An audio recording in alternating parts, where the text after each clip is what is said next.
Assalamualaikum warahmatullahi wabarakatuh. Hai anak solih solihah kelas 2, kaifa halukum? Alhamdulillah bi khairi wal afiyah. Aku sehat, aku kuat, aku hebat. Allahu Akbar. Baik anak-anak, hari ini kita akan belajar pendidikan agama Islam dan budi pekerti. Sebelum kita mulai pembelajaran daring hari ini, mari kita bersama-sama membaca basmalah.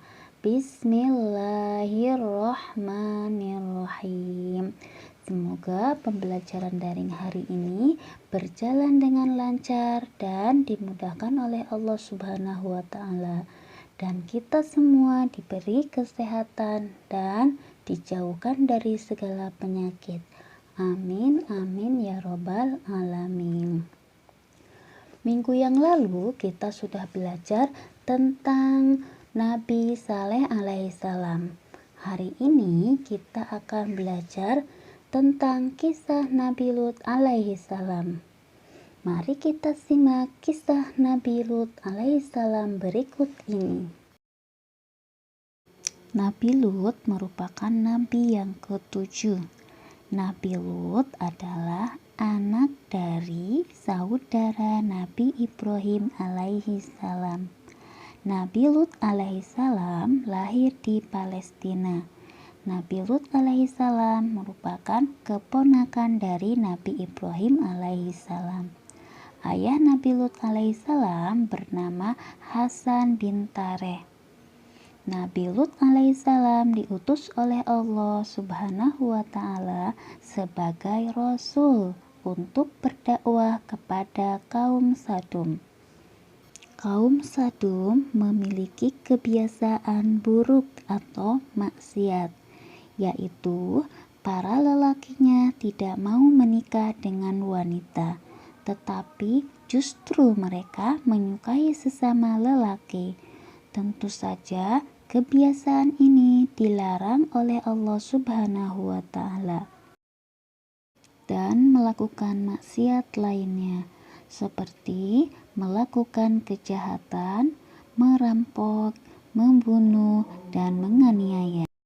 Nabi Lut alaihissalam dengan gigih berdakwah kepada kaum Sadum, mengajak untuk meninggalkan segala keburukan, agar beriman dan beribadah kepada Allah Subhanahu wa Ta'ala, serta meninggalkan maksiat.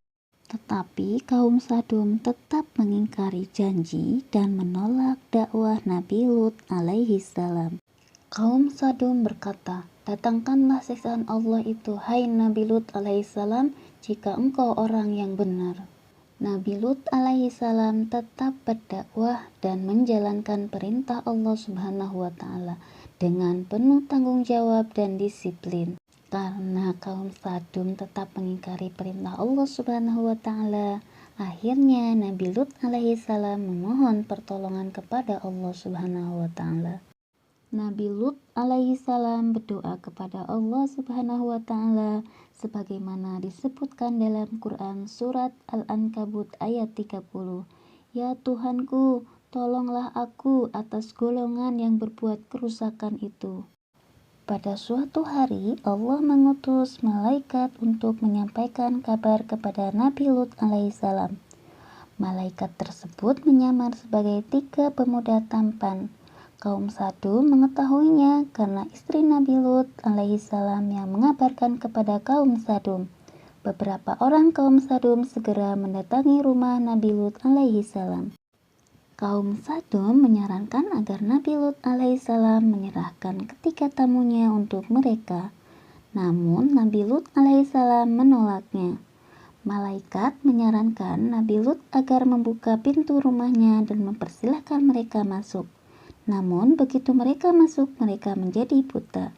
Lalu malaikat memerintahkan kepada Nabi Lut alaihissalam agar meninggalkan segera negeri itu bersama keluarganya, kecuali istrinya, karena azab Allah Subhanahu wa Ta'ala akan segera ditimpakan pada malam itu juga.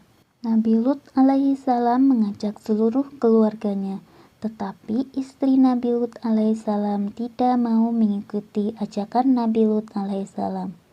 Karena istri Nabi Lut alaihissalam termasuk orang yang dibinasakan oleh Allah Subhanahu wa Ta'ala.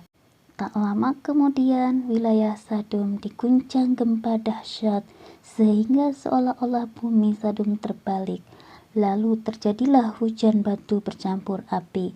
Akhirnya wilayah Sadum dan penduduknya hancur. Nah, tadi kalian sudah menyimak kisah Nabi Lut alaihissalam. Kira-kira apa ya sikap yang dimiliki Nabi Lut alaihissalam? Sikap yang dimiliki Nabi Lut alaihissalam yaitu bertanggung jawab dan disiplin dalam melaksanakan tugasnya. Semoga kita bisa meneladani sikap Nabi Lut alaihissalam dalam kehidupan sehari-hari. Baik anak-anak, hari ini pembelajaran daring kita sudah selesai. Mari kita akhiri dengan baca hamdalah. Alhamdulillahirabbil alamin. Semoga pembelajaran daring hari ini bermanfaat buat kita semua. Saya akhiri. Wassalamualaikum warahmatullahi wabarakatuh.